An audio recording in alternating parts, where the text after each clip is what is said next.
வணக்கம். இன்னைக்கு 1968ல ரிலீஸ் ஆன எங்க ஊர் ராஜா அந்த படத்த பத்தி தாங்க பார்க்க போறோம். தயாரிப்பு மற்றும் இயக்கம் பி. மாதவன். கதை வசனம் பாலமுருகன். Music MS. விஸ்வநாதன். இந்த படத்துல சிவாஜி கணேசன் சார் இரட்டை வேடத்தில் நடிச்சிருக்காரு. முதல் கதாபாத்திரம் விஜய ரகுநாத சேதுபதி. இவருடைய மனைவியா சவுகார் ஜானகி சிவகாமி கேரக்டர்ல நடிச்சிருக்காங்க. இவருடைய தங்கையா சி. வசந்தா கௌரி கேரக்டர்ல நடிச்சிருக்காங்க. விஜய ரகுநாத சேதுபதிக்கும் சிவகாமிக்கும் 2 மகன், 1 மகள். மூத்த மகனா பூபதி கேரக்டர்ல சிவாஜி கணேசன் நடிச்சிருக்காரு. 2வது மகனா சக்கரவர்த்தி கேரக்டர்ல நாகேஷ் சார் நடிச்சிருக்காங்க. மகளா கனக துர்கா விஜயா கேரக்டர்ல நடிச்சிருக்காங்க. கௌரியுடைய மாமனாரா யமன் நம்பியார் ராஜாங்கம் கேரக்டர்ல நடிச்சிருக்காரு. கௌரியுடைய மகளா கீதா கேரக்டர்ல ஜெயலலிதா நடிச்சிருக்காங்க. மனோரமா வெங்கடபுர ராணியா நடிச்சிருக்காங்க. மேலும் செந்தாமரை, சாமிக்கண்ணு, லூஸ் மோகன் இவங்க எல்லாருமே நடிச்சிருக்காங்க. சிவலிங்கபுரத்து விஜய ரகுநாத சேதுபதி தன்னுடைய பரம்பரை வீடான ரகுபதி பவனத்துல தன் மனைவி மக்களோடு சந்தோஷமா வாழ்ந்துகிட்டு வர்றாரு. செல்வத்தோடும் செல்வாக்கோடும் அந்த ஊருக்கே ராஜாவா வாழ்ந்துகிட்டு இருக்காரு.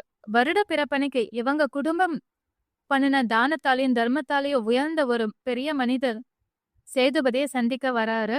சேதுபதியோடு கொஞ்ச நேரம் பேசிக்கிட்டு இருக்காரு. அந்த சமயம் இவர் வரவங்க எல்லாரும் புகழ்ந்து புகழ்ந்து பேசி இவர்கிட்ட தானமும் தர்மமும் வாங்கிக்கிட்டு போய்கிட்டே இருக்காங்க. அத பார்த்து, ஐயா, தானமும் தர்மமும் தனக்கு மிஞ்சதான், குடும்பம்னு ஒண்ணு இருக்கு இல்லையா? இந்த ஊர் மக்கள் எல்லாருமே உங்களை புகழ்ந்து புகழ்ந்து பேசி உங்ககிட்ட வாங்க வேண்டியது எல்லாத்தையும் கரெக்டா வாங்கிட்டு போயிடுறாங்க அப்படின்னு சொல்றாரு. அதை கேட்ட சேதுபதி, தானமும் தர்மமும் பண்றதுல என்னப்பா இருக்கு? மனுஷங்க தானே முக்கியம், பணம் முக்கியம் இல்லையே அப்படின்னு சொல்றாரு. பக்கத்து ஒரு கிராம மக்கள் பலத்தால வீடு இழந்துட்டோம் அப்படின்னு சொல்லி இவர்கிட்ட வந்து உதவி கேக்குறாங்க. எவரும் செய்யறேன்னு வாக்கு கொடுக்கறாரு. கொடுத்து கொடுத்து செல்வம் எல்லாத்தையும் அழிச்சுக்கிட்ட சேதுபதி சேட்டுக்கிட்ட போய் 50,000 கடன் வாங்கி அந்த கிராம மக்களுக்கு உதவி செய்யறாரு. ஒரு சமயம் அந்த கிராமத்துக்கு காளையார் கோவில் பெரிய பண்ணையாரான ராஜாங்கம் வராரு. சேதுபதியோட புகழ், செல்வம், செல்வாக்கு கேள்விப்பட்டு பிரமிச்சு போறாரு. அவருடைய தங்கை விஜயாவுக்கு தன் மகனை மனம் முடிக்கணும் அப்படிங்கிற முடிவுக்கு வராரு. சேதுபதியை சந்திக்கிறாரு. திருமணத்துக்கு சம்மதமும் வாங்குறாரு. நிச்சயதார்த்தம் நடக்கிற அன்னைக்கு சேதுபதியை பேசவே விடாம சிவலிங்கபுரத்து மக்களே, எங்க சேதுபதி ஐயா கிட்ட எல்லாமே இருக்கு, யார் வந்து என்ன கேட்டாலும் இல்லைன்னு சொல்லவே மாட்டாரு, அள்ளி கொடுப்பவர். அதனால நீங்க 500 பவுன் கேட்டா நாங்க 1000 பவுன் தரோம். உங்க மகன் படிப்புக்காக 25,000 ஆகுமா? நாங்க அதுக்கு மேல 50,000 பணமே தரோம் அப்படின்னு இவங்களே பெரிய லிஸ்டா போடுறாங்க. அவர் பொறுமையா எல்லாத்தையும் கேட்டுக்கிறாரு. மறுபடியும் சேட்டுக்கிட்ட கடன் வாங்கி திருமணத்தை இனிதே நடத்தியும் முடிக்கிறாரு. 50,000 ரொக்க பணம் இல்லாததுனால வீட்டு பத்திரத்தை கொடுக்கறாரு சேதுபதி. இத பார்த்து அதிர்ச்சி அடைறாரு ராஜாங்கம். உன் நிலைமை இப்படிதான் இருக்கா அப்படின்னு சொல்லிட்டு ரொம்ப அவமானப்படுத்துறாரு. அதுவும் ஊர் முன்னிலையில. எல்லாரும் கேலி கிண்டல் பண்ண ஆரம்பிச்சுட்டாங்க. 50,000 ரொக்க பணத்தை கொடுத்துட்டு உன் தங்கையே விட்டுட்டு போ அப்படின்னு சொல்லிட்டு தன் மகனை அழைச்சிட்டு போயிடுறாரு ராஜாங்கம். இந்த நிலையில மறுபடியும் சேதுபதி சேட்டுக்கிட்ட போய் கடன் வாங்குறாரு. தன் தங்கையும் அழைச்சிக்கிட்டு போய் ராஜாங்க வீட்டுல சந்திக்கிறாரு. பணத்தையும் கொடுக்கறாரு. மறுபடியும் அவர் அவமானப்படுத்தி பேசுறாரு. அதுல கொந்தளிச்ச சேதுபதி, உன்னை விட செல்வத்திலும் செல்வாக்கிலும் உயர்ந்தவனா இருப்பேன், என் ரகுபதி பவனத்தையும் நான் மீட்பேன் அப்படின்னு சொல்லி சபதம் எடுக்கிறாரு. அது வரைக்கும் இந்த வல்லவட்டையை நான் போட மாட்டேன்ட்டு தன் தோளில் அணிந்திருந்த வல்லவட்டைய தூக்கி எறிகிறாரு. நீ அந்த மாதிரி உயர்ந்துட்டா அப்படின்னா நானே இந்த வல்லவட்டைய உன் தோல்ல போடுறேன்னு ராஜாங்கமும் சொல்றாரு. கோபத்தோடு வராரு. ஆனா வீட்டுக்கு வந்து பார்க்கும்போது சேட்டு அங்க நிக்கிறாரு. நீங்க வாங்கின பணத்துக்கு வீட்டு பத்திரம் தரேன்னீங்களே, அதுக்காக தான் வந்தேன் அப்படிங்கிறாரு. என்னதான் இருந்தாலும் நீ வீட்டுக்கு வரக்கூடாதுன்னு கண்டிக்கிறாரு சேதுபதி. அத பார்த்த சிவகாமியும், உங்களை தேடி வீட்டு பத்திரம் வரும், நீங்க கிளம்புங்க அப்படின்ட்டு அனுப்பி வைக்கிறாங்க. அதுலயே மன உளைச்சல் அதிகமாயி படுத்த படுக்கையாகுறாங்க சிவகாமி. தன் கணவர்கிட்ட எப்படியாவது இந்த ரகுபதி பவனத்தை நீங்க மீட்டெடுக்கணும்னு சொல்லிட்டு தான் உயிரை விட்டுறாங்க. சிவகாமியோட மரண செய்திய கௌரிக்கு சொல்லி அனுப்புறாங்க. கௌரி வரவே இல்ல. சேதுபதி நேர்ல போய் சொல்றாரு. அப்பயும் நான் வரமாட்டேன் அப்படின்னு சொல்லி மறுத்தர்றாங்க கௌரி. அதனால கோபத்தோட வீட்டுக்கு திரும்பி வராரு. இரவோடு இரவா தன் குழந்தைகள அழைச்சுக்கிட்டு ரகுபதி பவனத்தையும் விட்டுட்டு, அந்த ஊர விட்டுட்டு பட்டணத்துக்கு வராங்க. தன் மகன் பூபதி கிட்டயும், சக்கரவர்த்தி கிட்டயும் நம்முடைய குறிக்கோள் ரகுபதி பவனத்த மீட்டெடுக்கிறது தான். இன்னையிலிருந்து உழைக்க ஆரம்பிக்கணும் அப்படின்னு சொல்றாரு.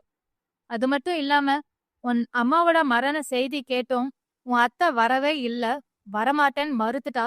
அதனால அவகிட்ட நீங்க யாரும் பேசவே கூடாது அப்படின்னு சேதுபதி சொல்லிடுறாரு. அதையும் ஏத்துக்கிறாங்க பூபதியும், சக்கரவர்த்தியும். இவங்க 3 பேருமே உழைக்க ஆரம்பிக்கிறாங்க. வருடங்கள் ஓடுது. குருவி சேர்க்கிற மாரி சிறுக சிறுக பணத்த சேமிக்கிறாங்க. ஒரு கட்டத்துல பூபதி தன் முதலாளியின் மகளான கீதாவ சந்திக்கிறாரு. அவங்களுடைய சந்திப்பு மோதல்ல ஆரம்பிக்குது. பின்பு காதலா மாறுது. இன்னொரு பக்கம் சக்கரவர்த்தி ரயில்வே ஸ்டேஷன்ல விஜயபுர ராணிய சந்திக்கிறாரு. ராணியே கிடைச்சிட்டாங்க. எப்படியும் நம்ம லைஃப செட்டில் ஆக்கிடணும்ன்ட்டு ராணிக்கு தேவையான வசதிகள் எல்லாத்தையுமே கடன் வாங்கி தடபுடலா பண்ணி கொடுக்கறாரு. அவங்கள பத்திரமா பாத்துக்கிறாரு. சேதுபதி தன் மகள் விஜயாவுக்கு நிச்சயதார்த்த ஏற்பாடு செய்யறாரு. கௌரி வந்து அதை தடுத்து நிறுத்துறாங்க. தன் மகனுக்கு தான் உங்களுடைய மகளை மனமுடிச்சு வைக்கணும் அப்படின்னு கேக்குறாங்க. தான் அண்ணன் கிட்ட அண்ணியோட மரண செய்தி கேட்டும் தான் வராததுக்கான காரணம் என்ன அப்படிங்கறதையும் வெளிப்படையா சொல்றாங்க. இவங்களுடைய 2 குடும்பமும் ஒண்ணு சேருது. ஆனா பூபதிக்கு கோபம் குறையவே இல்ல. ஒரு கட்டத்துல கீதா தான் அத்தையோட மகள் அப்படிங்கறதையும் தெரிஞ்சுக்கிறாங்க எல்லாருமே. கீதா தன் தாத்தா ராஜாங்கம் கிட்ட என்னுடைய தாத்தா விஜய ரகுநாத சேதுபதி இந்த ரகுபதி பவனத்தை மீட்டெடுக்க தான் போறாங்க. உங்க கையால வல்ல வேட்டைய போடுறதுக்கு தயாராகுங்க அப்படின்னு சொல்லிடுறாங்க. கீதா மூலமா ராஜாங்கம் சேதுபதி ரகுபதி பவனத்தை மீட்டெடுக்கிறதுக்கான பணத்தை சேகரிச்சிட்டாரு அப்படிங்கறத தெரிஞ்சுக்கிறாரு. அதை எப்படியாவது கெடுத்தே ஆகணும்னு முடிவுக்கு வராரு. அவர் ஒரு பெரிய பிளான் போடுறாரு. அந்த பிளான்ல சேதுபதியும் போய் சிக்கிறாரு. இவர் சம்பாதிச்ச பணம் எல்லாமே ஒரே இரவுல போலி பணமா மாறுது. இத பார்த்த பூபதியும் சக்கரவர்த்தியும் சேதுபதி மேல ரொம்ப கோபப்படுறாங்க. எங்களுக்கான சின்ன சின்ன ஆசைகளை கூட நிறைவேற்றிக்கவே முடியாத அளவுக்கு அந்த பணத்தை அப்படி சேகரிச்சிங்களே, இப்ப என்னாச்சுன்னு பாத்தீங்களா? இப்படி போய் ஏமாந்துட்டு வருவீங்கன்னு கோபப்படுறாங்க. இனிமே இந்த ரகுபதி பவனத்துக்காக நாங்க ₹1 கூட கொடுக்க மாட்டோம் அப்படின்னு கோபப்படுறாங்க. எப்படியாவது குறிப்பிட்ட தேதிக்குள்ள இந்த ரகுபதி பவனத்தை மீட்டெடுக்கணுங்கிற குறிக்கோளோடு இருக்காரு சேதுபதி. மீட்டெடுத்தாரா இல்லையா? கோபப்பட்டு போன பூபதியும் சக்கரவர்த்தியும் சேதுபதிக்கு துணையா இருந்தாங்களா இல்லையா? இவங்களுடைய குடும்பம் ஒன்று சேர்ந்ததா இல்லையா? அப்படிங்கிறது தாங்க இந்த படத்தோட கதையே. இந்த படத்துல சிவாஜி கணேசன் சார் விஜய ரகுநாத சேதுபதி ஆகட்டும், பூபதி ஆகட்டும் 2 கேரக்டர்லயும் சூப்பரா நடிச்சிருக்காரு. முக்கியமா சேதுபதி கேரக்டர் அந்த சிவலிங்கபுரத்துக்கே ராஜாவா கம்பீரத்தோடும் தானம் தர்மம் செய்வதுதான் ரொம்ப முக்கியம், மனுஷங்க தான் முக்கியம், பணம் முக்கியம் இல்ல அப்படிங்கறத அழகா வெளிப்படுத்தி இருப்பாரு. அது மட்டும் இல்லாம எல்லாத்தையும் இழந்து வீட்டையும் இழந்து மனைவியும் இழந்து நடுத்தெருவுக்கு வந்த பிறகும் அந்த ஊர் மக்கள் எல்லாருமே இவரை வந்து தூற்றி பேசுவாங்க. அந்த அவமானத்தை சகிச்சுக்கிட்ட அந்த விதமும் சரி ரொம்ப அருமையா இருந்துச்சு. அத ஒரு சபதமா எடுத்துக்கிட்டு எப்படியாவது அந்த வீட்டை மீட்டே ஆகணும் அப்படின்னு தன் மகன்களுக்கு ஊக்கத்தையும் உற்சாகத்தையும் கொடுத்து அந்த வீட்டை மீட்டெடுப்பதற்காக இவங்க எல்லாருமே பல வருட காலமா சேர்ந்து சின்ன சின்ன சந்தோஷங்களை கூட அனுபவிச்சுக்காம சிறுக சிறுக பணத்தை சேர்த்த விதமும் ரொம்ப அருமையா இருந்துச்சுன்னு தான் சொல்லணும். அடுத்து கௌரி கேரக்டர்ல நடிச்ச வசந்தா ரொம்ப அருமையா நடிச்சிருக்காங்க. பிறந்த வீட்டையும் விட்டு கொடுக்க முடியாது, புகுந்த வீட்டையும் விட்டு கொடுக்க முடியாதுன்னு 2யும் பேலன்ஸ் பண்ணதுக்காக அவங்க ஃபேஸ் பண்ண பிரச்சனை அது எல்லாமே ரொம்ப அழகா வெளிப்படுத்தி இருக்காங்க. அதுக்கப்புறம் ஜெயலலிதா மேம் எப்படியாவது வந்து பூபதியோட மனசுல இடம் பிடிக்கணும், தன் அம்மா மேல இவங்களுக்கு இருக்க கோபம் எல்லாம் மாறணும்னு அவங்களும் நிறைய விஷயங்கள் பண்ணியிருப்பாங்க. அதுவும் ரொம்ப அருமையாவே இருந்துச்சு. அடுத்து சக்கரவர்த்தி கேரக்டர்ல நடிச்ச நாகேஷ், விஜயபுர ராணியான மனோரமா அவங்கள சந்திச்சது, அவங்களுக்காக இவர் விழுந்து விழுந்து எல்லா விஷயமும் செஞ்சது எல்லாமே ரொம்ப அருமையா இருந்துச்சு. வெங்கடபுர ராணியா நடிச்ச மனோரமா ரொம்ப அருமையா நடிச்சிருக்காங்க. ஒரு ராணிக்கு இருக்கக்கூடிய ஆட்டிடியூட், அந்த கம்பீரம், கொஞ்சமா பேசுறது, அந்த ஆர்டர் கொடுக்கறது எல்லாமே ரொம்ப அருமையா இருந்துச்சு. அடுத்து யமன் நம்பியார் அவருக்கே இருக்கக்கூடிய பாணியில வில்லத்தனத்தோடு அவர் ரொம்ப அருமையாவே நடிச்சிருக்காரு. இந்த படத்துல இருந்து நம்ம நிறைய விஷயங்களை கத்துக்கலாங்க. முதல் விஷயம், தானமும் தர்மமும் தனக்கு மிஞ்சதான். முதல்ல குடும்பத்தை தான் பார்க்கணும், பிறகுதான் சமூகம்.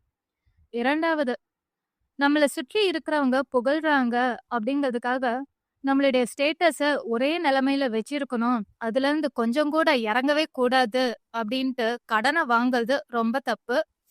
கடன வாங்கி தான தர்மம் செய்வதும் ரொம்ப தப்பு. அதனால பழிச்சொல் தான் மிஞ்சும். 3வது, எந்த ஊர் மக்கள் சேதுபதிய அவரு செஞ்ச தானத்தாலயும், தர்மத்தாலயும் புகழ்ந்து எங்க ஊர் ராஜா அப்படின்னு கொண்டாடுனாங்களோ, அவங்களே இவர் எல்லாத்தையும் இழந்த வேட்டி அவ்ளோ அவமானப்படுத்துனாங்க.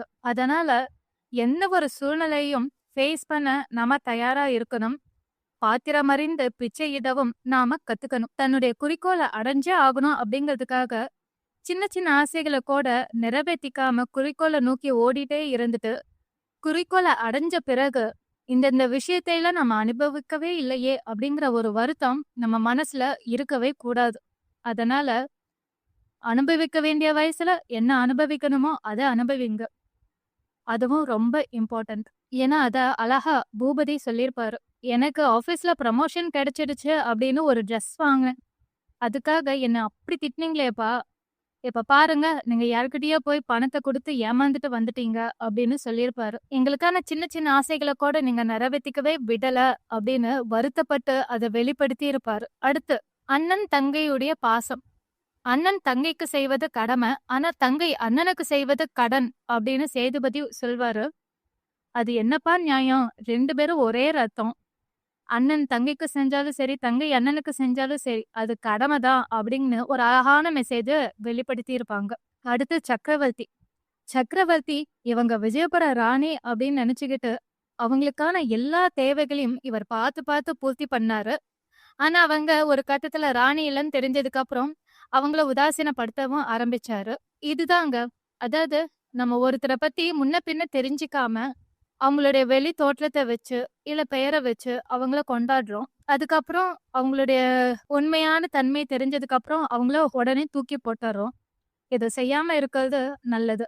அடுத்து, நம்முடைய குறிக்கோள குறிப்பிட்ட நேரத்துல, அதுவும் குறுகிய காலத்துல அடையணுங்கிறதுக்காக குறுக்கு வழியில என்னைக்குமே போகவே கூடாது. அப்படி போனா அப்படின்னா இருக்கிறதையும் இழந்துடுவோம். அதுதான் நம்ம இந்த படத்துலயும் பார்த்தது. சேதுபதி தன்னுடைய ரகுபதி பவனத்தை மீட்டெடுக்கணுங்கிறதுக்காக குருவி மாதிரி சிறுக சிறுக சேர்த்து வச்ச பணத்தை உடனே எப்படியாவது பணத்தை சேகரிச்சு வீட்டை மீட்டெடுக்கணுங்கிற அவசரத்துல பணத்தை ஏமாந்தாரு.